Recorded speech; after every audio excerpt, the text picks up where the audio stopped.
right, I'm going to do another full mix breakdown of my song Spinning. So let's jump right in. The first thing I want to show you is the kind of intro drum machine beat. So when I wrote this song, this is what I started with. I got a Roland TR-66 for free from a friend, and so I was dying to use it for some songs. So this is one of the first couple songs that I was working on where I was trying to use a preset. So here's the original recorded loop. So it's the Rock 5 preset on the TR-66, and that's just recorded, DI out to BAE preamp, pretty clean. So I adjusted kind of the time editing of that to make sure it lined up with my BPM. And then I wanted to kind of dirty it up and give it a little bit more grit. So the first thing I did is run it through the Dream 65 pedal, which is like an amp sim pedal. And then also my 1176 clone compressor, just to give it a little bit more mid-range and a little just more punchiness.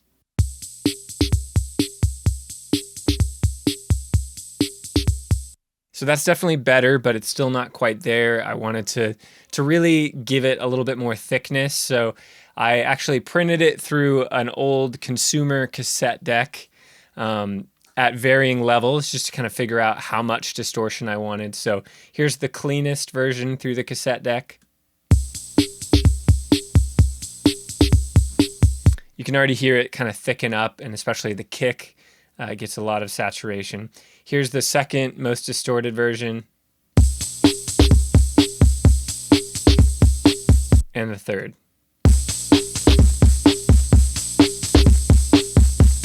So I feel like this middle one was the sweet spot, so I went with that. So that is copied down here, and then I had to re-edit the timing just because cassette decks like this don't sync very well with time, so they drift.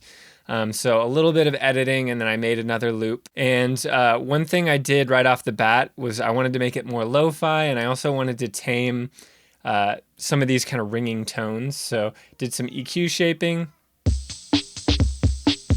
added a limiter, more EQ. This is just to automate a low filter. And let's see what this is. Transient shaping. And it's doing nothing. Or actually, I think that's automated. Yeah, let's look later in the song. Okay, yeah, I'm reducing the attack because I didn't want it to fight with the transients of the actual drums when they're playing at the same time. So the transient designer is automated, and then I have that setting to a drum room reverb. And you can also hear, the huge low cut when that's going on with the drums. Just so they don't get in the way of each other too much. So let's kind of move along and look at the drums themselves. So this is the full drum kit. So nice punchy sound. These were played by my friend Hector. Let's go piece by piece so you can hear a little bit of the sound. So this one was recorded with the Lewitt DTP 640 Rex. So it has a dynamic and condenser capsule. These, I just have noise gates on them, and then a sample. So here's the dynamic, condenser. So quite a similar sound. And then here's the kick sample. Just has more of a point to it, a little more attack. Paired up nicely. Here's the bus. And without any plugins on the bus. So yeah, a lot of transformation happening here. So first thing was Saturn, just to distort the high end. Some EQ.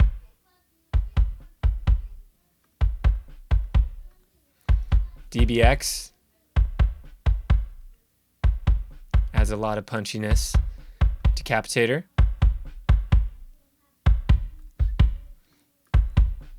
And EQ doing nothing. And then I have some parallel buses as well with distortion and compression.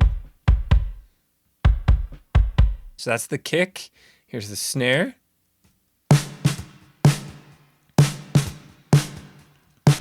So just the top and some light EQ and distortion, a good amount of distortion. One thing I find helpful is when you have like a really dark snare mic and you don't want to boost the hi-hat bleed by boosting a bunch of top end, adding distortion can really bring more life to it without making the hi-hat too harsh. And then, yeah, I have a noise gate, some additional EQ at the neve. Here's snare bottom. Same kind of processing, distortion, some EQ, taking out a lot of low end, noise gate.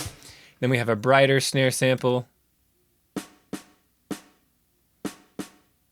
Just a nice little burst of high end, and then a thicker snare sample.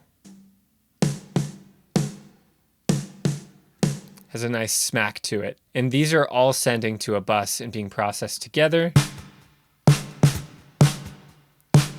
EQ, some compression, just a little bit. Transient designing to reduce the sustain. More decapitator. And some EQ just to tame the upper mids. So without any.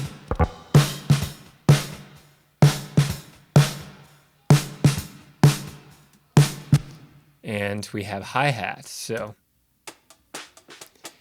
nothing like too exciting here. Compression, EQ, just trying to make sure the hi-hat stays present. We have a rack tom and a floor tom. So for this, I just do noise gate, a little bit of like console EQ, and some distortion to kind of tame the transients, and that usually does it. I also have a little compression going on the SSL channel strip, and then same for the floor tom. Pretty identical, just some variations, EQ. There we go. And a little bit more compression on the floor tom. And then those go to a bus, saturate the top end a little more. Yeah, it's something I'll do later in the mix when if I find the toms aren't cutting through. And then I have a limiter just to catch any crazy peaks, and some kind of short ambience reverb, and the right knee mic. So this is a really important microphone to the sound. It adds just a ton of mid-range character and punchiness. Barely any EQ. Some transient shaping to reduce sustain.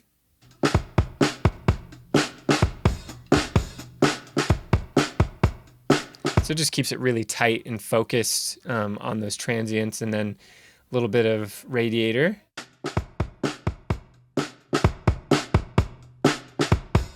Radiator is great for making the sound more punchy and just, I don't know, more exciting. And I want to show you kind of what this drum sound sounds like without that right knee mic. So here's the drum sound.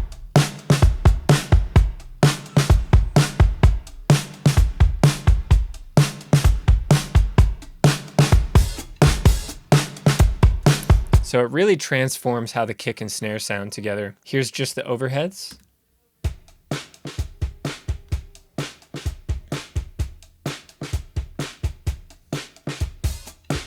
A little compression.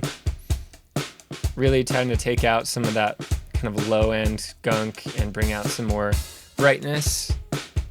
And a little bit of more saturation in the top end. A little bit more EQ tailoring. So without, very dark and murky.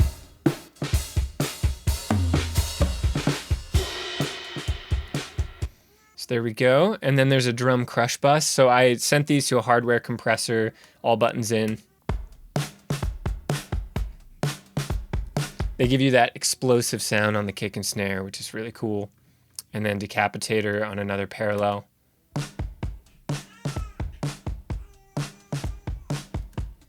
Another thing that adds thickness and just energy to the drum sound. So again, all together.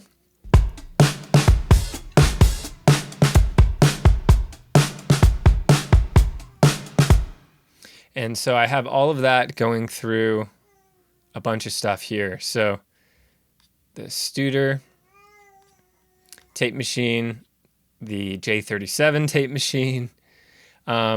Although I should say one thing to note is that I actually printed it through my tape machine instead.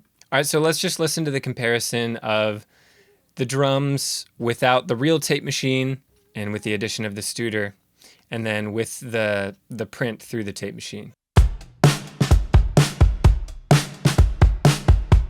So it sounds awesome. And tape.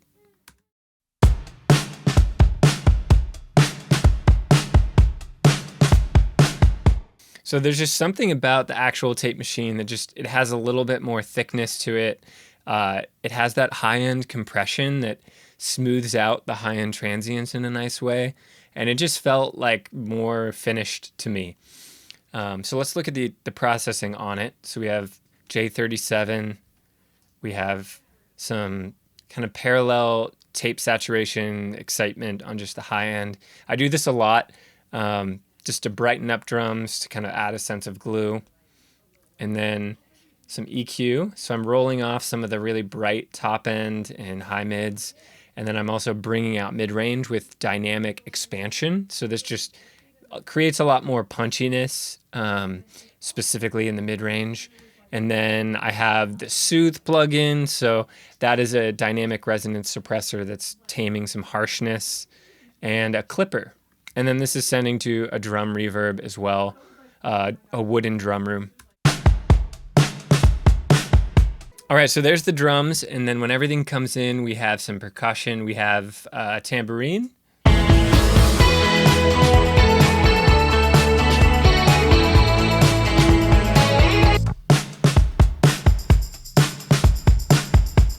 So it just really helps the groove in this part, add some cool energy. So that with the drum machine.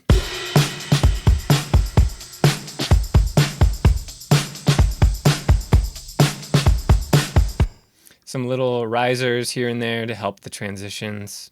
Pretty standard stuff. So that's one I made actually on my Juno synth with the noise generator and the filter. And then we have some other swells later in the song. Yeah, one thing I like to do to these is some kind of stereo panning automation through the tremolo plugin. So you can sync it to a beat division and then have it kind of panning back and forth, which just creates a bit more movement with certain risers. Which I think is just a cooler effect. And then, so that's percussion. We have some bass. Here's how that sounds.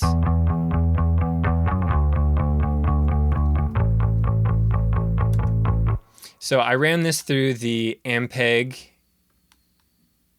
B15. It's an awesome plugin for getting an amp bass sound. So that was the core sound, and then I ran that out to a hardware compressor and a bit of EQ. So it's an 1176 style compressor. And so this is the print with no plugins.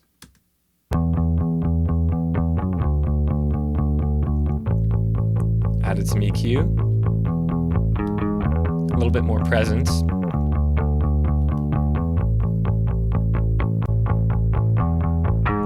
And this does a lot to the sound. So this is some distortion, multi-band distortion.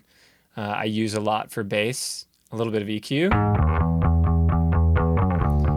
And compression on just the low end. So this makes sure that every note has the same kind of low end weight to it, and it's not jumping around all over the place. So this is on everything, below 165 hertz.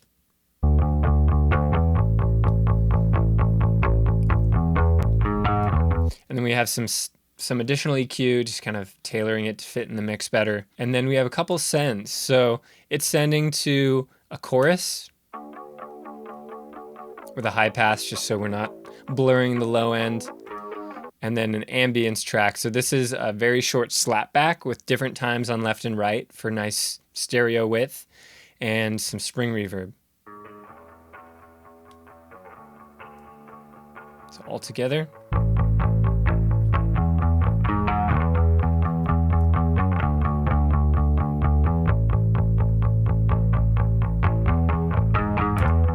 So it gives it just a lot more depth and dimension in the mix. So it feels like it's existing not just in this kind of one-dimensional, right in your face mono sort of sound. And next is guitars. So we have doubled guitars doing the main riff.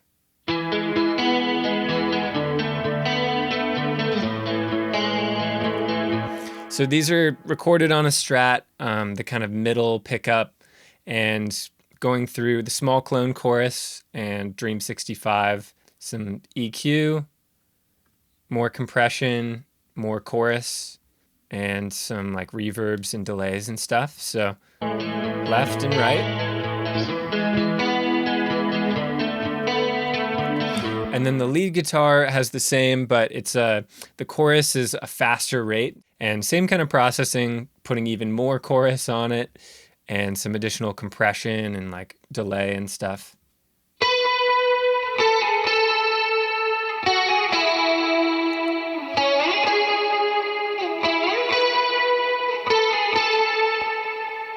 So all together.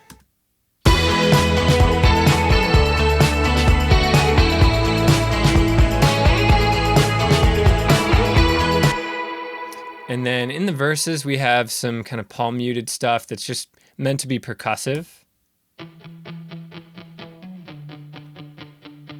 following what the bass guitar is doing.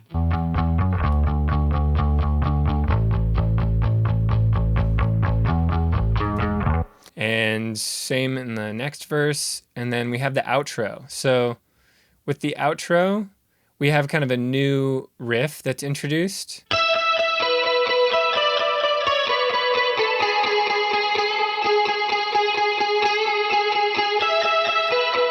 So it first comes in a little simpler.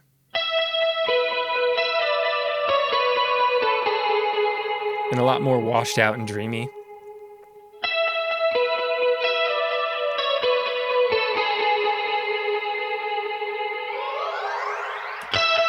So that I automated the feedback delay and printed that. I think I just used Echo Boy on that. But sped up the timing so you get that kind of pitch ramp in the feedback. And then I also did another version of that with the Chroma Console pedal. So together. So it just adds kind of a natural riser to the next section. And then we have the clean riff. And one that's more fuzzed out.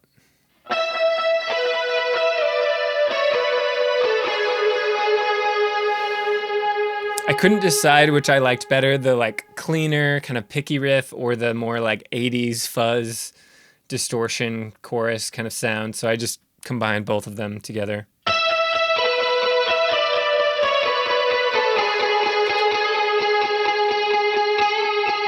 So that is all the guitars. And then we have some synth stuff. So on my Juno 106, just a pad. Put some extra vibrato on it. Just to make it a bit more wiggly. Extra reverb. And then we have some synth strings.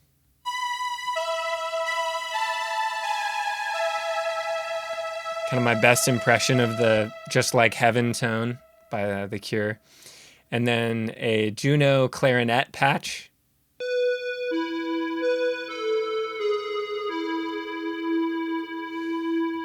I love the like cheesy 80s vibe of that, so I wanted to bring that into the mix. So together.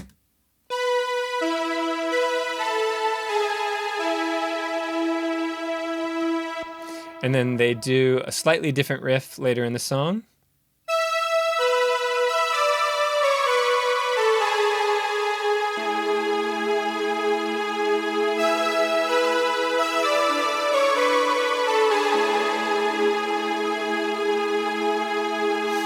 And all of them have some like additional modulation, whether it's vibrato or this is using isotope vinyl to add some kind of vinyl warble. And then, yeah, obviously a lot of reverb. This sort of bright hall is one of my favorites. All right, so let's look at vocals. So we have a main vocal and a double kind of mixed underneath it. The nights become days and days all blur into one.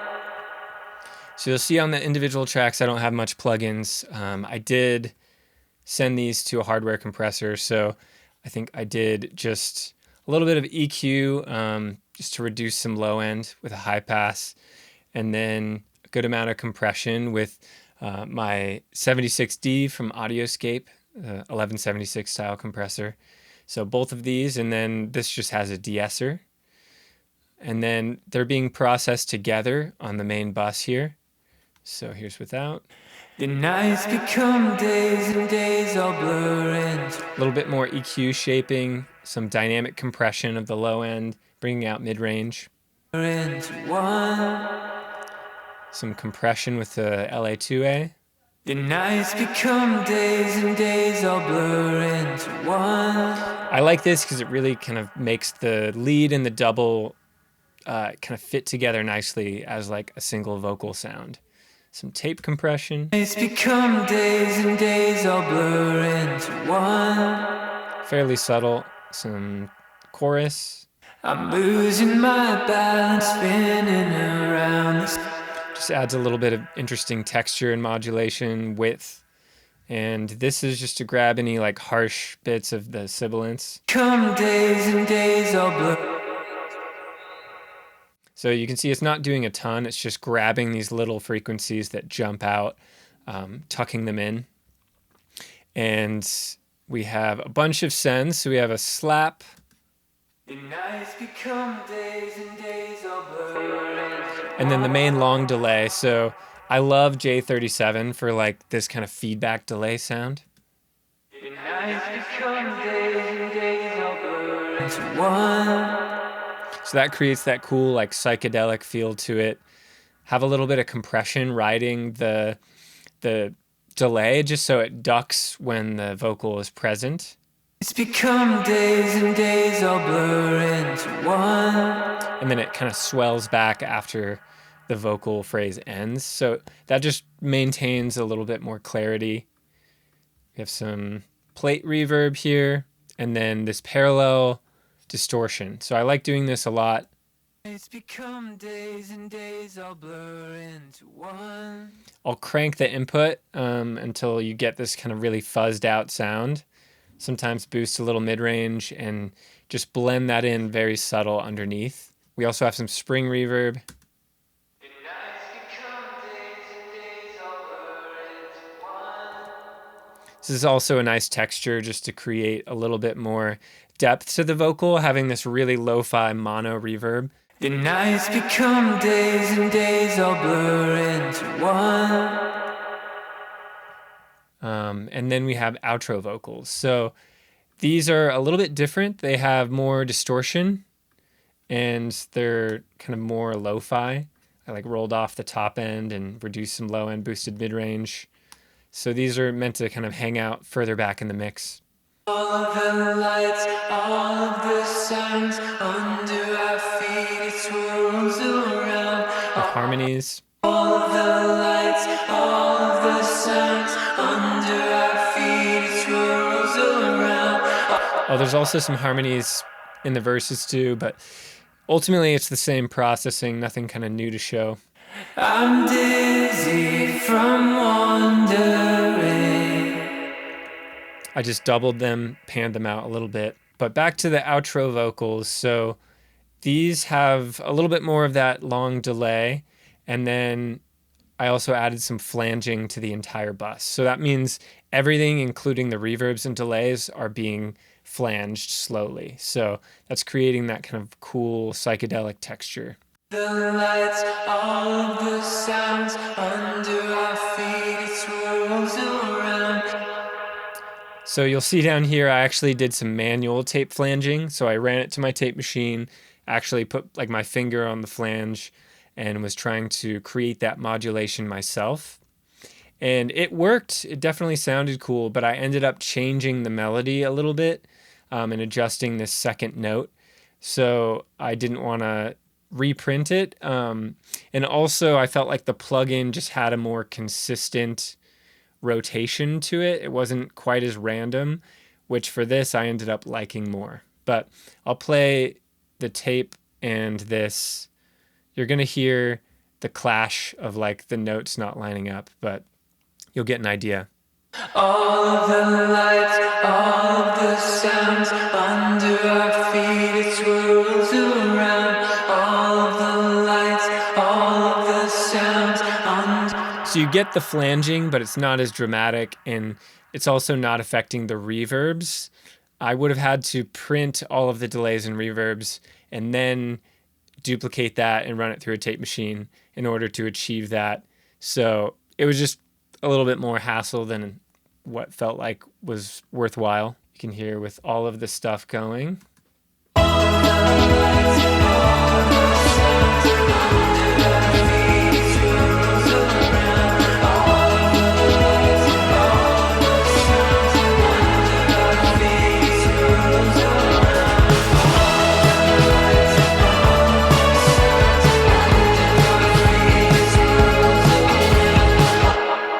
So that's vocals. Can quickly talk about the submixes. So this is the same pretty much in every mix I do, but I have a rhythm bus.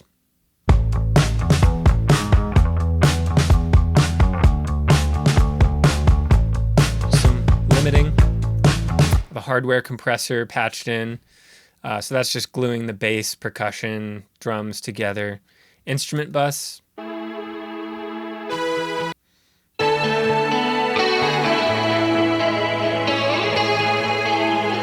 A little bit of compression there with the API 2500, 50% blend. And then vocals. Mirrors on every wall. Unfair Child to kind of compress everything. We're hitting dead ends and nothing makes sense at all. And then a little bit of top end with the Pultec. The mix bus, I have some Pultec doing a little bit of top and bottom, so smiley face EQ. With mirrors on every wall. We're hitting dead ends and nothing makes sense at all. I always start the mix just with that on by default, as well as a bus compressor, SSL style hardware compressor, going to a pair of preamps to get some transformer saturation. And that really helps glue things together and create this just more polished sound. With mirrors on every wall. We're hitting dead ends and nothing makes sense at all. I'm dizzy. So yeah, it just sounds better. And then tape plugin.